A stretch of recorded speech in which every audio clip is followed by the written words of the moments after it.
First of all, can I have your cell phone? Sure. Yes, you may. Alrighty. My phone? Yeah. Why? For now. Absolutely. Okay. There you go. Here you go. Thank you. That was easy.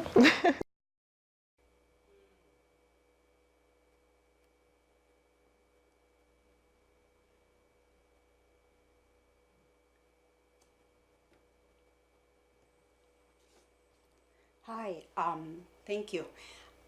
Once again, my name is Sarah. I am here to talk about my language research, and this is basically my theme. I want to change a little bit of the paradigm of the linguistic theories, and I'm presenting a woman's perspective because I don't believe that women have been spoken for thousands and thousands of years. And I want to share this view with you that our language all share one core. It is not tree-like, so we don't have any hierarchy. No language is above the other. And okay, thanks very much for tuning in. For the last two times, I think I have tried to put too much things in, and it might get a little bit difficult to understand. So this time I am trying to put a little bit less. Hopefully I can make my point across. The most important thing is to bring in a Chinese perspective in the whole language theory. It is to balance a little bit of the two Euro-Centric view of how language is being looked at. Okay, here I am. I want to show you the, one second, I'm still learning how to use the gadgets. I want to show you this. Okay. Okay.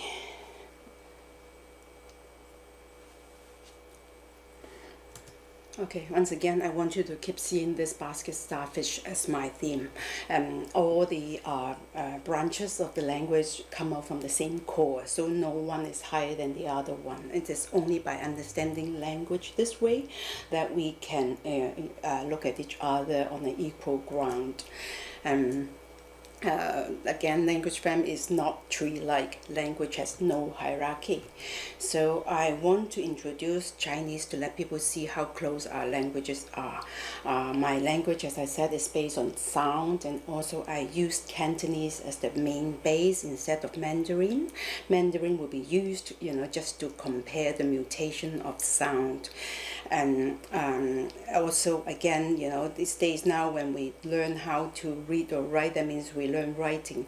And writing is not superior than other people who doesn't read those scribbles. I want to stress that. Also, I want you to understand that women has to read in different ways. As like in my travels, I traveled alone. So all this time, if I do not read other people's little actions or facial expression or little clues around, I won't be able to survive traveling to different places on my own where I cannot read a single word. And for say, in front of you there is a picture of people living in a small fishing village in a small island in the Indian Ocean. So how do you think that people survive without reading? So actually they read a lot. They read the color of the sky, they read the color of the water, and they read the movement of the sand for survival actually. So so reading is not just limited to reading scribbles, scripts. Okay, so again, like this picture in Yemen, in the south of Yemen, and these shepherds, they have to survive, and then they have to take care of their goats and sheep and animals, and if they do not know how to read everything around them, the sheep will be eaten, and or they will be in danger themselves. So life has to be read. And I want you to see how different the ancient read. And if you look at the hieroglyph, you know, you will know that this last time I already showed you this picture. This is the image of the personification of hay, which is the symbol for eternity and infinity. So what is it that they are holding? You'll be told by a lot of Egyptologists that these are palm fronds, right? So but for you who lived in the city, who live thousands of miles away, you know, they really don't make much sense to you. But if you come to the real place, you know, you see that, you know, back in the ancient time, when every single utensils, everything you live on is made of that same material, you will know that having those trees, you know, that means you have a lot of wealth. So holding those palm fronds, you know, that mean that, you know, is a lot of wealth there. And I want you to understand also just to give it a thought, you know, language is actually very resistant. The original core of the language, to my knowledge, is still alive in thousands of different forms, you know. Every culture still retains part of the original language in forms of custom or in sound. And I want to show you an example. Everybody knows now that through the internet, you know, the Maori in the islands of New Zealand, you know, they greet each other, you know, by touching their nose, their forehead, you know. According to them, it is to exchange the breath of life, which is ha to them. And if you remember last time when I tried to explain the writing of H, or the ha sound, and actually there are two different ways. One, in even Chinese, there is an ancient writing. You can see that three stroke is actually how humans try to depict air itself. In Cantonese, it is still pronounced as hey, as you can see. And if you are Arab, you speak Arabic, you will know that it's pronounced as hawa. It's the lightest sound that you can produce, you know, that's the H. And of course the other H sound, which is much heavier, as I said last time, is connected with ropes itself, you know. So but this time I want you to concentrate on the light H itself. It's like breath, like this. And the Maori word for greeting is mihi. And this, as you can see, I try to put it in two different colors to tell you that it is already a combination of two different concepts. And the Chinese word actually has a writing. We call it man. Man, actually, it's for some reason, you know, always carry the meaning of smell and hear at the same time. And then as our explanation is that you really need your nose to know any news, which is very true in ancient time. Remember, if you're in a jungle, your eyes doesn't help you much, especially in the dark. So your nose is actually very, very important to detect any danger around you. So the smell, the sense of smell is actually very, very important. And the Maori actually call this kind of greeting hongi. So according to them, you know, this is the exchange of the breath of life, you know. But I want to bring you to the name of Hong Kong. And the oral history in Hong Kong says that when the British arrived Hong Kong in 1841 in a small fishing village, they tried to ask people where they were. And then they were told that, you know, they were in the village of Hong Kong. And the reason for that sound is that the people over there, you know, they speak with a different accent. They did speak with like Hong Kong. This Hong actually means fragrant. And that little pot is actually to export incense. So this Hong, in a way, in their accent actually means fragrance. So I don't know whether this hongi actually has some kind of meaning to exchange some good smell, which is still true in a very, very true sense, because if you go to a new place, you always put on your perfume. And when people try to exchange in the old days, you know, the nose is actually a very important thing. I go to the Arab places, and then they actually, you know, they will approach me, they will ask me what kind of perfume I'm using, because they actually actually smell you. And then I want to show you that other than the internet telling you the Maori is doing that, not only that, you know, I show you these two pictures. These are in the island of Socotra, an island in Yemen, and this habit is still practiced, you know, by the people there. And I want to see how it is done.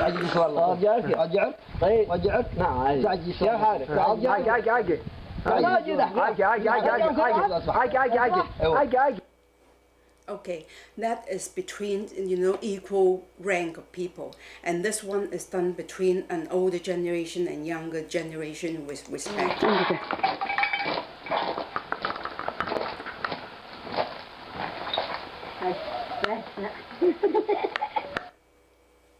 Okay, so you see that, you know, not only I mean, the Maori were doing that. Actually, in other places, this custom is still living on. Why is that? And I'm showing you these ancient rock carvings. And you will immediately tell me that it's some island in the South Pacific or in the Atlantic or whatever. But I tell you very simple. This is actually rock carvings in Hong Kong. Ancient rock carvings in Hong Kong. So for some very strange reason, we have this kind of carvings scattered all over our different islands. So that's one way of telling us that we are all passers-by. None of us actually owned any land. If we are gone, someone will take over because there were no walls, no boundary to separate us. So the idea of having a wall to bound people in is actually a little bit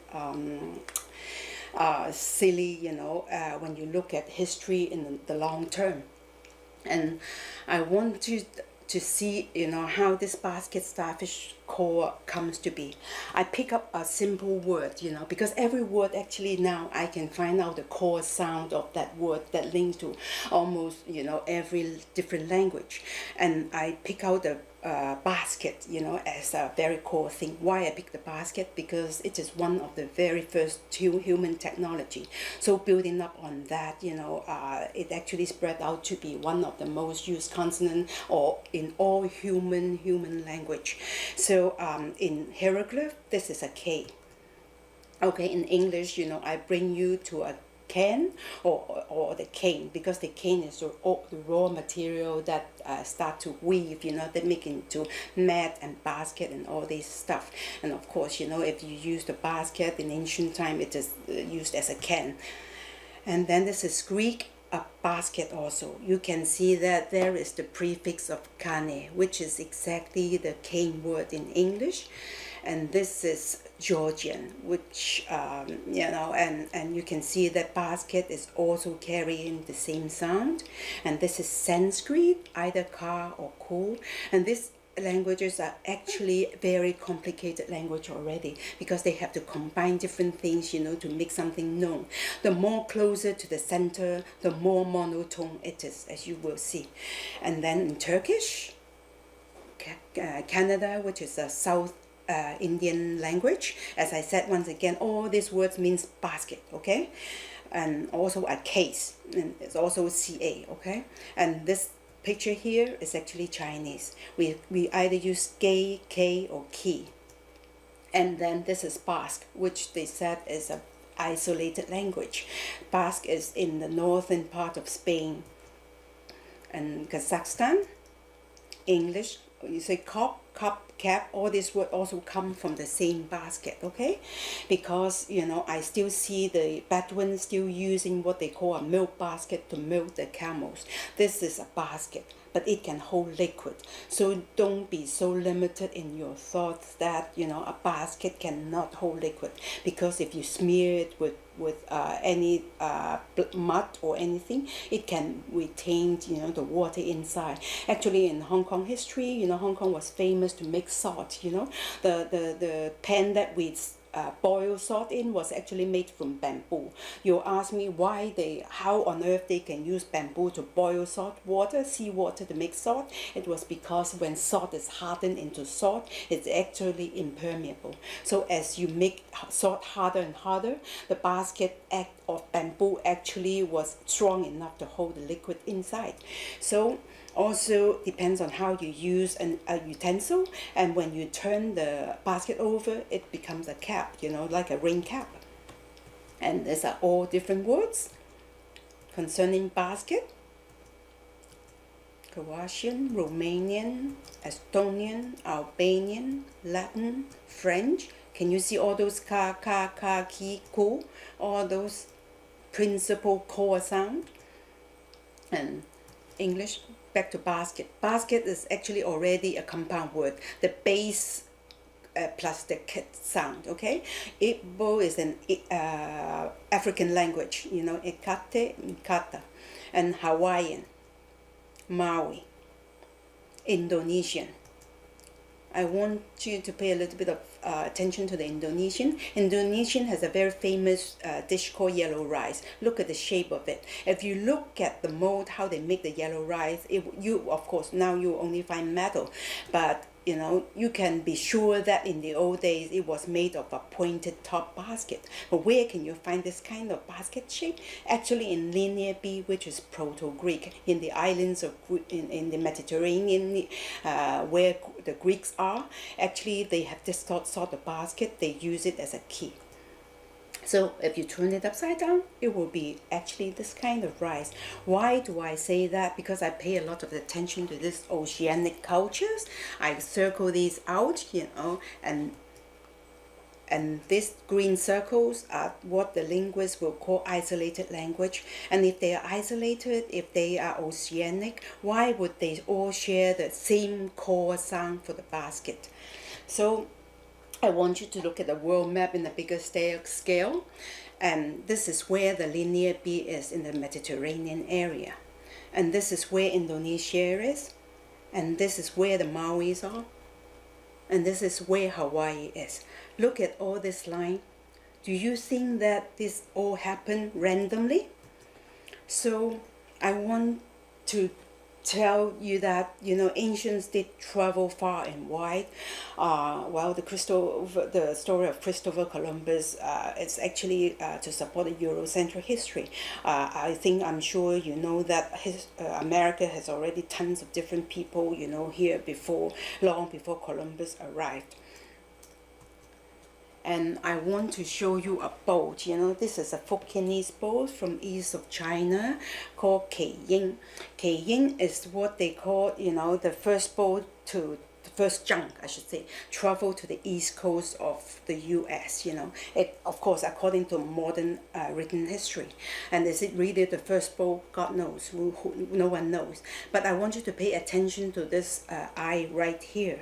When I was a child in Hong Kong, I still see the harbor teeming with this kind of boats. You know, but within my lifetime, they were all gone. You know, you don't see them anymore. But in a way, you can still see them somewhere scattered all around the world. And this boat, Keiying, actually was brought by British and sailed out from Hong Kong to England and New York and Boston between 1846 and 1848. And I want to see how it went. And the boat actually started somewhere near here in Hong Kong, and then it only took 3 months, because you see all this ocean current. You don't need to be to row all your way on. You just have to catch this current. It will just push you on. It took 3 months for them to reach from here to the Cape of Good Hope, and then from then it actually ran into a storm, and then it was lost a little bit at the sea, but still it took a little bit of time. It stopped in St. Helena, and then it took its way, because the current pushed it. It actually came all the way to New York. It stayed in New York for a couple of months, and actually it came up to Boston. In Boston, I was told that, you know, it stayed in the Charles River Bridge, and it stayed there for almost 3 months, and people were paying a lot of fees, you know, to see the crew, because they were exotic. And then after that, you know, the crew also it seems that some crew left, you know, the boat at that time, and then another new crew travel on. It took them only 1 month from here to London. So if you can see, this is really a sailing boat long before any engine or anything. If they can make that trip, you know, within such a short time, do you think human beings have to wait thousands of years to wait for Columbus to travel that far to America? I don't think so. And so I want you to see how these writings and sounds travel. And the first one is Egyptian. Okay, this is key in the linear B syllable. And then this is Hawaiian, the word for basket. And then this is Maui, kete. And then this is Chinese, ke or ki. And this Indonesian. But you see, on land, people start to write. And why these people, you know, they only travel with sound? Of course, you know, how can you write when you're constantly in the sea, constantly moving and traveling around? Because, you know, everything get wet. You don't need to, you simply cannot develop that technology. That's why the Maori are famous for their tattoo. Tattoo is actually a way of writing on its own, you know, because tattoo cannot be washed away. And okay, after you saw the boat, Ying, I want you to look at the Phoenician boat. Look at a replica of the Phoenician boat. And this is Malta. I have been following those eyes, you know, from place to place. And this is in Malta. And I went out to see, to fish with this fisherman. My boat was actually smaller than this boat. When we went out, you know, this boat came in with this big tuna. And why they have the eyes, you know, this is what I saw when I was out in the sea. Luckily we had the moon that night, you know, without the moon we won't be able to see a single thing. And then afterwards, you know, when the moon starts to set, when it turns to a bright orange and finally set down under the horizon, it was a total darkness. So how would you think the people at that time in front of the owl of nature, they would really want their boat to have eyes, you know? So with modern men, with tons of music, lights around us, we really don't get sense, you know, of the owl in nature. So we always brush away these things as superstitions, but when you're facing nature, I can assure you that wasn't. And this is Vietnam, and I have actually seen these eyes in Malta, in Indonesia, in Taiwan, in Fukien, and they were everywhere. And the basic thing is that Vietnam is a little bit different in tone. I don't know why, but basically wherever you see those eyeballs, it will be this tone of color, you know. Either they go a little bit more to the blue side or they go a little bit to the green side. It's always to the primary color. So I want you to give it a thought that, you know, the current education system always put the Western value first before everything. The meaning of the East is always brushed aside as senseless or superstitious, you know. But I think the beginning of speech is always developed when the ancient beliefs and philosophies, you know, were believing in nature. And I believe that, you know, we really have to take part of the oral history, you know, seriously, to incorporate it into our education system before we can see the full picture of what history was. And again, I want to ask, what is literacy? I see a lot of people thinking that they can read or write and then they are superior. But I can, after I travel around from one country to another, I think that I have a feeling that, you know, those people who can read, scribble, and believe that they are superior to those people who don't read, scribble, but only read life itself. If they think they're superior, then these people are not educated at all. So this is today's what I want to tell. I want to finish it in time, and I just want to say thank you very much for staying tuned. If I have time next week, okay, let me 1 second. Okay, I think I can finish on time today. And if you have time with me next week or the following week, I will gradually tell you why A stands in the middle of the alphabetic system, why K is the most used consonant, why H is so versatile, either goes to the air sound or it goes to the rope or to tie or to family heritage and all those. And also I will tell you the normal writing that you have, like a G is actually coming from the bird, the G and the J actually from the observation of birds. And so you have to have patience with me. I will show you how a traveler, a female traveler, sees the world of language. Thank you very much, and I hope you can get what I am trying to say. I know this is a little bit different from what you've been taught, but I want to balance it a little bit. Instead of the pure classroom knowledge, I think we have to walk out, to see the real world, to meet the real people, to use our ears to see what the core sound of the languages are. Reading does not help us to understand people, but talking does. Get out and talk to the people, please. Thank you. Okay. Thank you very much. I will show you all these dictionary and references I have been using. Actually much more than that. This is the most basic thing I want to thank that I owe all my knowledge and observation to.